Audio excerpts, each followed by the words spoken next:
Welcome to Digital Voices, where healthcare and life science leaders explore the real work behind transformation. This podcast is about people, leadership, and the conversations that move healthcare forward. Now your host, Ed Marx. Hey, it's Ed. Welcome to another edition of Digital Voices. This one's going to be so much fun because we have someone from outside of healthcare, my friend Serg Sanchez. Serge, welcome to Digital Voices. Hey, nice to see you. Great to see you all. This is great because you are a music writer, producer, singer, and you're a vocal coach. Yep. That's pretty cool. And Yep. and we're going to dive into that a little bit because that's one thing every leader needs, I think, is a vocal coach. And you do it in music industry, but I bet some of the things that we'll talk about are transferable to just Sure. anyone who's kind of a leader. And so we first met really through my son. So my youngest son, Austin Sean, he's a producer and writer, and the two of you met. I don't even know how long ago, like maybe 3-4 years ago. Yeah, probably around 4 years ago, maybe even 5 now. I'm not sure, but yeah, I met him through Bailey, essentially. Yeah. Yeah, through Bailey Zimmerman, that was a common Yep. point. And then we've got to interact in our families a little bit, so it's really cool. But Serge, the most important question I will ask the entire podcast: what songs are on your playlist? Like, what kind of music do you Okay. like to listen to? I know it's kind of funny asking you this question, because you're in the industry.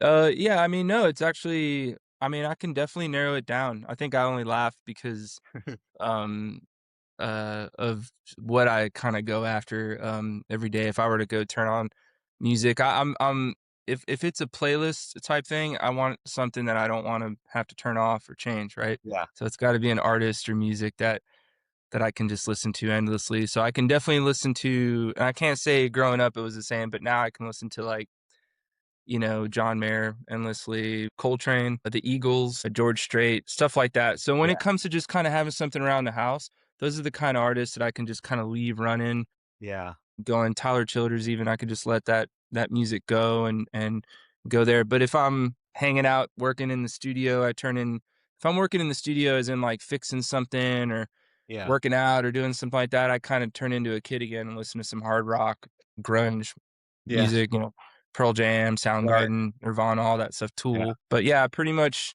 it's kind of, if I just tell what I'm asking Alexa to do is usually play some Coltrane or yeah, John Mayer, Eagles. yeah. That's very cool. What about life message or mantra? Is there words or quote or sort of philosophy that you live by? I don't know that it's necessarily consciously or that's something that I continuously say, but I guess when I think about it hard enough, it's definitely like a die trying type of thing. I definitely am like even in the music business, I would consider myself kind of like a cockroach. I'm still around, still doing it all these years. So definitely just try. Yeah, Almost in anything. If I'm struggling, if my day's been going kind of rough, whatever, just give it a try, yeah, just keep going. Don't stop, try. yeah. Love that.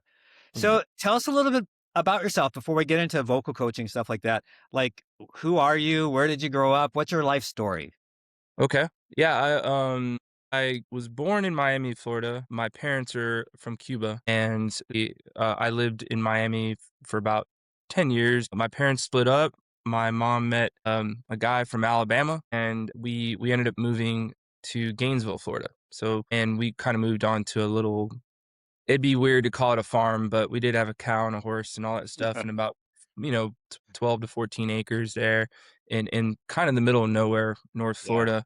So I grew up there and essentially kind of lived pretty much a very country life there. I have an older brother, so that's 7 years older than me, but I spent pretty much from age 12, 11, and 12 and on as kind of an only child there. He had stayed yeah, in Miami and when we moved. So I had plenty of space and I had a lot of time on my hands and yeah, and I had friends and stuff. It's not like I didn't have friends, but I definitely was somewhat isolated after school in yeah, time and just kind of doing my thing. yeah. And that's Well, kind of where I started. Yeah. yeah. What's a pivotal moment in life that fundamentally changed your trajectory? Like, did something happen in your youth or maybe as an adult that kind of changed like into what you're doing? I would definitely say that if I were to look at my career and where I'm at now, probably it's going to sound like a cop out answer, but it's not. Probably when I met my wife in Yeah. my late 20s. That was a big change. My focus just really changed, and I sort of evaluated my career, which we can get into later, but, Yeah. and when I met her, it was pretty much the catalyst as to getting me to move to Knoxville, Tennessee, where I then started teaching voice there Yeah. and met Morgan there. So if I look at that year of, well, sorry, I guess it was a couple years before I moved there, but essentially meeting my wife, Yeah. shifting my location and moving to Knoxville, which was a huge change and a big difference in my life from touring, and all the things that I was doing to go settle down in a little town. But I met Morgan Wallen and it kind of really sort of took things into a different direction there. It was a big one. So you already broached the topic of music. Yeah, tell us how did you get into music? Like you talked about living sort of on the farm.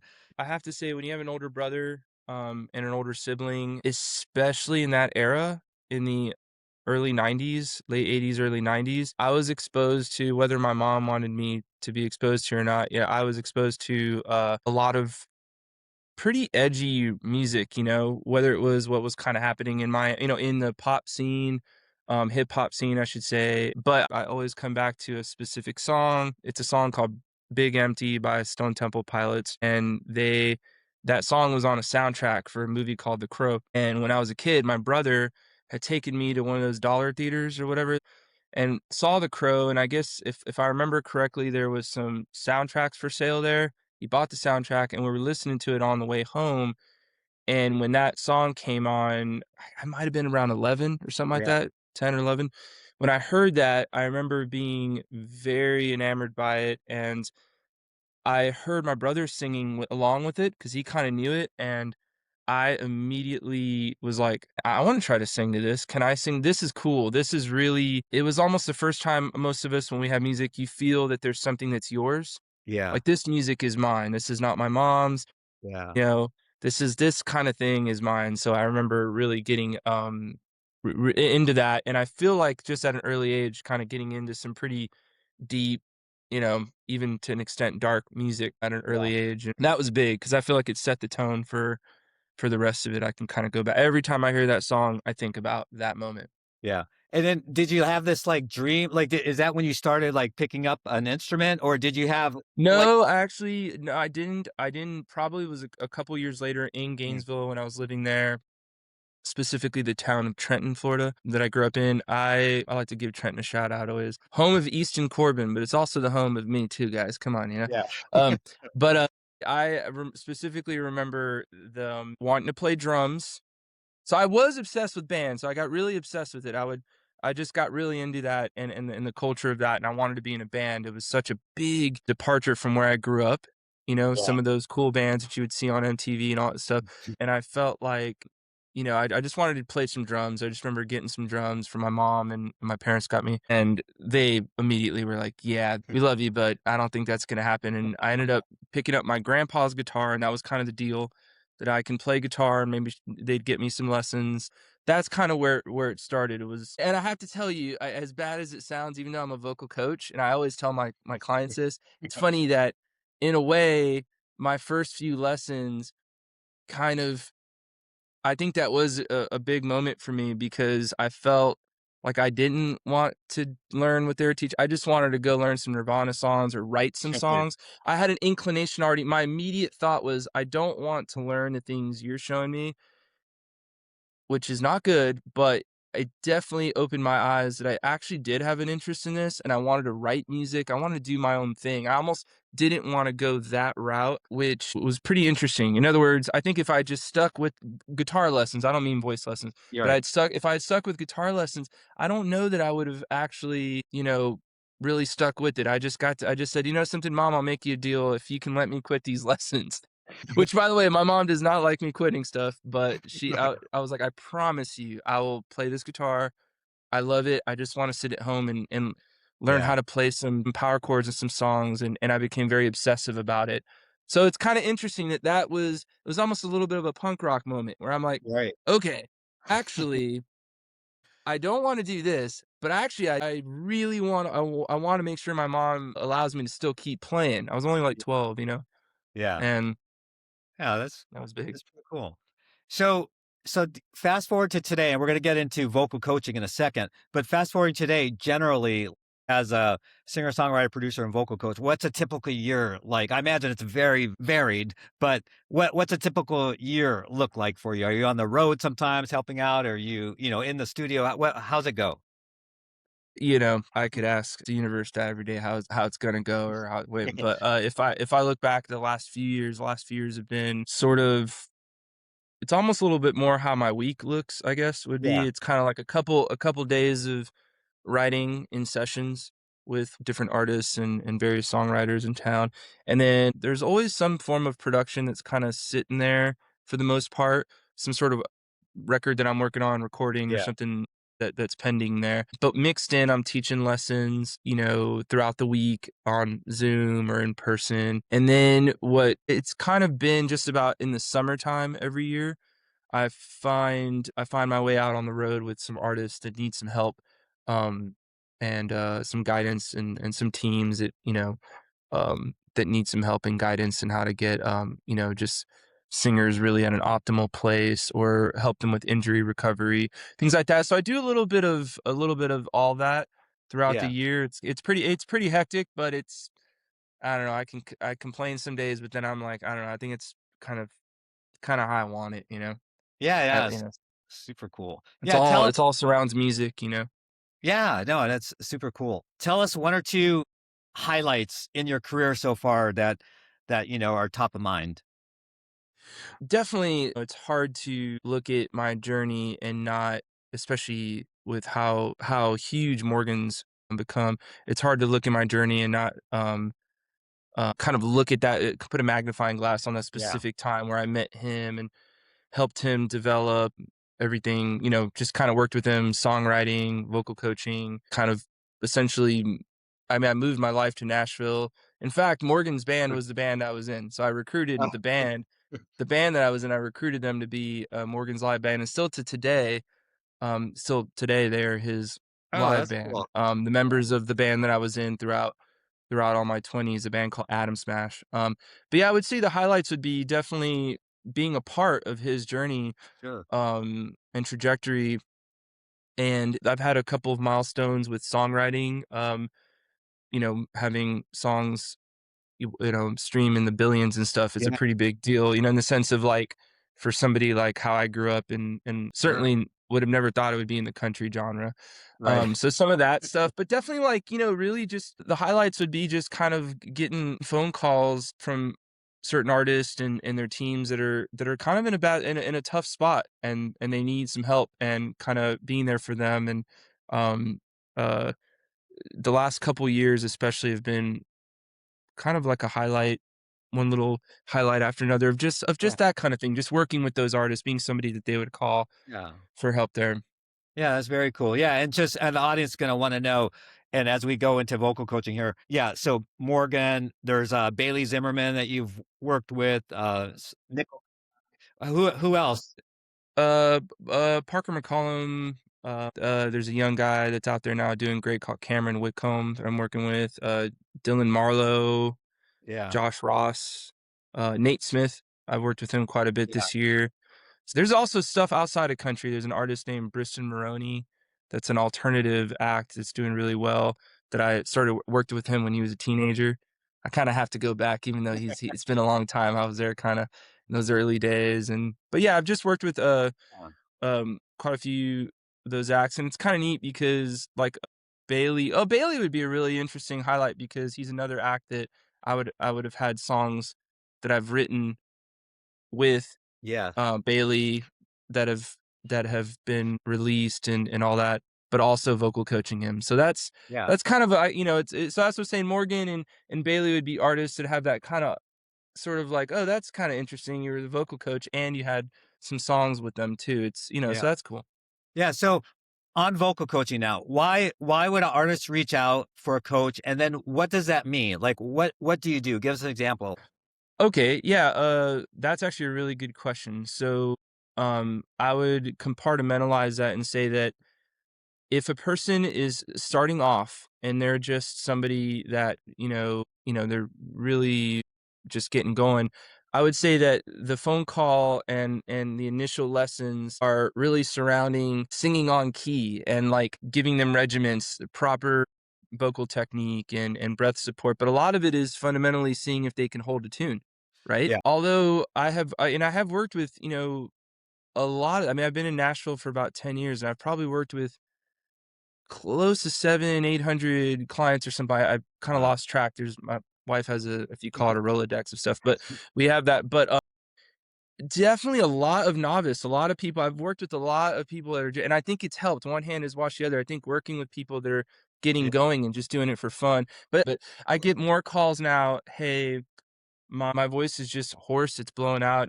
I'm having issues with sort of surviving as a singer through the touring process. Sometimes I get calls for pre-recording process, like let's work on stuff before we get in the studio. Sometimes it's, hey, I need you in the studio with me. Yeah. To kind of be, that's actually how we met.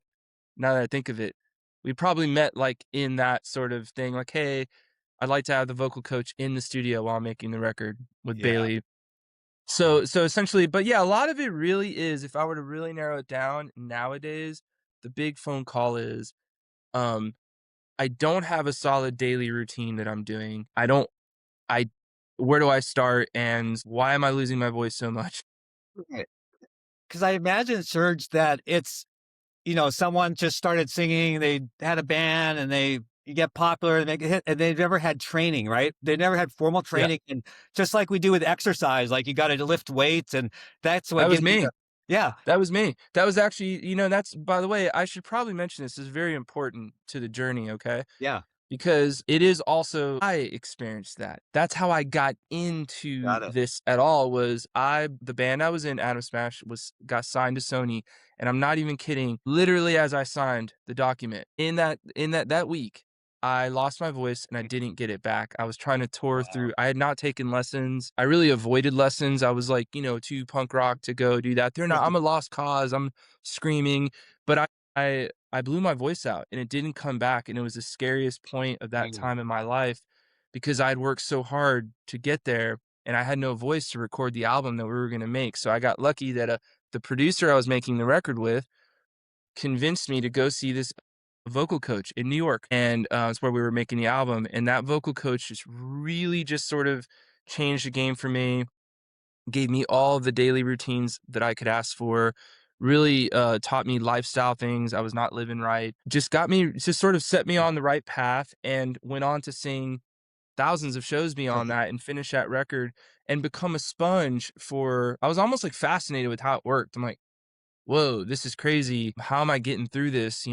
Yeah. So by the end of it, so what I was getting at is I was the client. I was the person that was in a jam and had some, so now I kind of get to go through that process again. Although it's a little stressful reliving that a little bit, but I've done it enough times that I kind of, the story, yeah, I've been very blessed and the story ends well usually.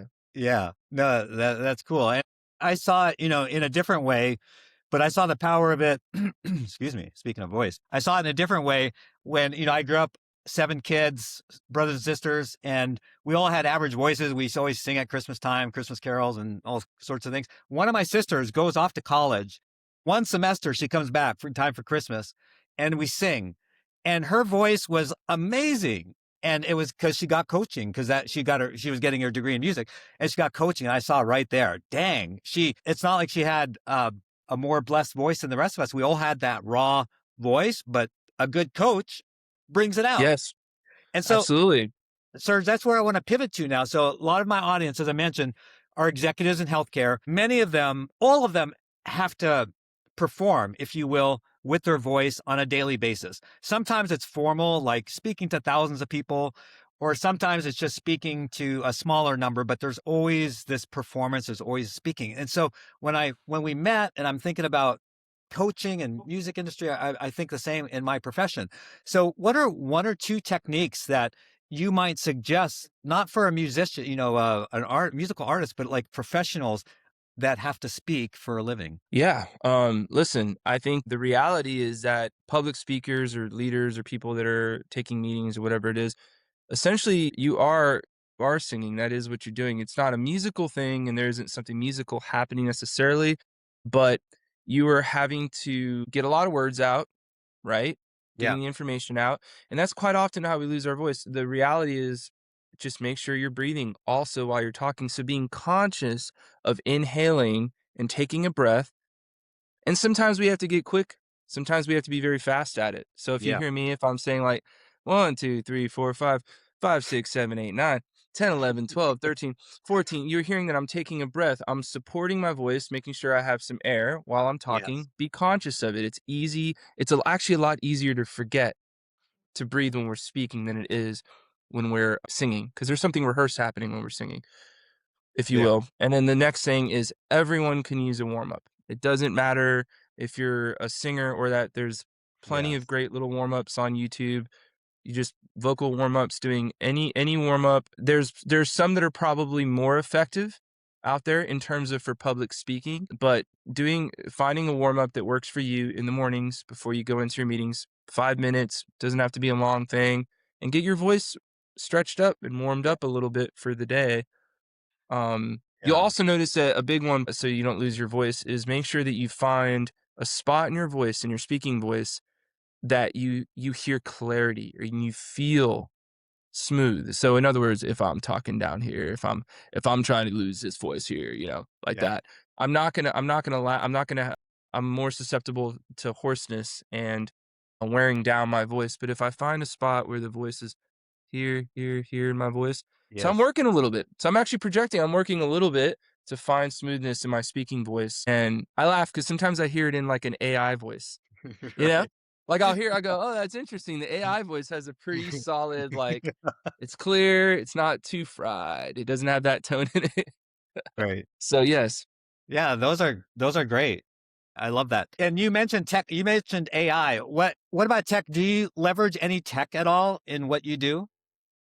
Oh yeah. And I'm not ashamed to admit it, on creative front of my journey as far as a songwriter and producer, there's no doubt about it. I mean, the way things are, I'm able to model Bailey's voice or someone's voice and actually have a little model of their voice. And when I write a song, I can put that vote, I could sing it, replace my voice with his, pitch it, right? And to different artists, various artists, you could do things like that with AI. You can probably, one of the huge ones in the creative side would be, if I don't want to rack my brain sitting all night writing a demo for a song that I wrote that day that I'm not even sure about if it's any good. It's nice to just, like, I write the song, put it down on an acoustic, throw it into one of these AI apps, and it'll show you a demo, and you're listening like, oh wow, that sounds done. Cool. Next day, next idea. Without having to sit there. The producer side of me doesn't use it much, like the producing that world. If anything, AI is like what not to do for my style of producing, like for what I go for as a producer. AI is a little bit more of a, okay, don't do that. If Right. AI if AI is, don't do that, go in a different direction so that you really stand out. So, but in vocal coaching, I do use recording as a tool. So if clients are in studio or they're at home even, I'll have them send me recordings, learn how to use a recording software to, like, record what they're practicing. I'll send them little videos that has like, you're basically looking at the notes, like, we call it MIDI in this world, like little piano notes. You see them on recording software and you see these little notes, and it helps you sort of Right. look at them and guide you through. So I use technology quite a bit, honestly, in terms of, even the AI front of it all. The Yeah. hardest thing about AI is I always tell people the hardest thing is when you throw that demo on there, or you throw that work tape, as we call it, like an acoustic and a vocal, and you throw it and you hear it back, and it does something different that you love. Yeah. It's hard to unhear that. You're Right. like, oh boy, what do I do? Do I not do that just because this thing kind of bend the melody this way? It's like, that sounds so good. So that's the tough part. That's where it gets a Yeah. little fishy, just because you're like, oh no, like, I didn't come up with that little movement. This thing did that. And you're like, oh gosh, what do I do? How do I unhear that what it did, you know? Yeah. No, that's super cool. Yeah. So, Serge, we'll put all of your notes and how to get a hold of you, your website, things like that, well, in our notes.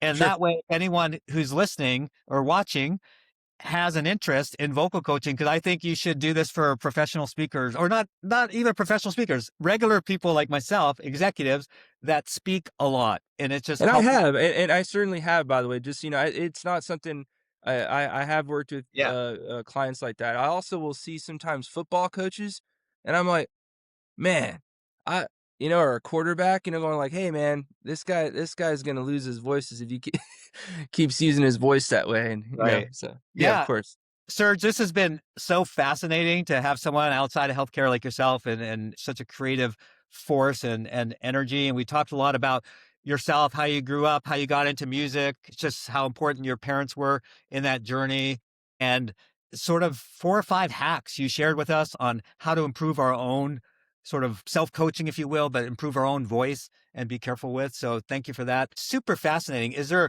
anything we missed or anything you want to double down on? I'll give you the last word. I was a really, really terrible singer when I started.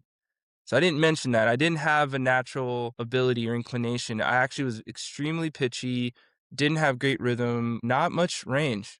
It's kind of crazy. I have a higher register and range now than I did when I was a teenager. Wow. So it's very important to note that I basically knew that singing was my weakness. I could write songs, I could be a crazy front man, but singing was my weakness. But I look back and I think I was very determined to somehow turn that into a strength, And essentially, so that's a big one is I'm actually a vocal coach who is a singer that someone would want to learn from. It definitely blows my mind that my journey was not started off it didn't start off with someone saying, "Hey, you're pretty good. You should pursue this." That isn't how it started. Like, I was not Right. getting told you should go on a show or do that. That wasn't my journey. If you ask my parents, everybody, they were kind of like, "We're just letting him do it. He loves it. We're just letting him do it." But I'm sure what they were thinking is, "Oh my gosh, this is not good." So that's important to see that this the 20-year journey or longer, 24-year journey that I've been on is kind of interesting. It's there's a ton of weaknesses, and I have a way of just really trying to turn those into my strengths. Yeah. No, I love that. And like you talked about in the very beginning, like, don't give up, keep trying and pursue your dreams, and dreams happen. You've done amazing things, Serge, and I think you're going to do even more Aw. amazing things in the future. So thank you so much for being my guest. No, thank you, man. Thank you. I'm a big fan of you and your family. Thank you for listening to Digital Voices. We hope today's conversation sparked ideas, reflection, and connection. Subscribe on YouTube, Apple, and Spotify podcasts so you don't miss an episode.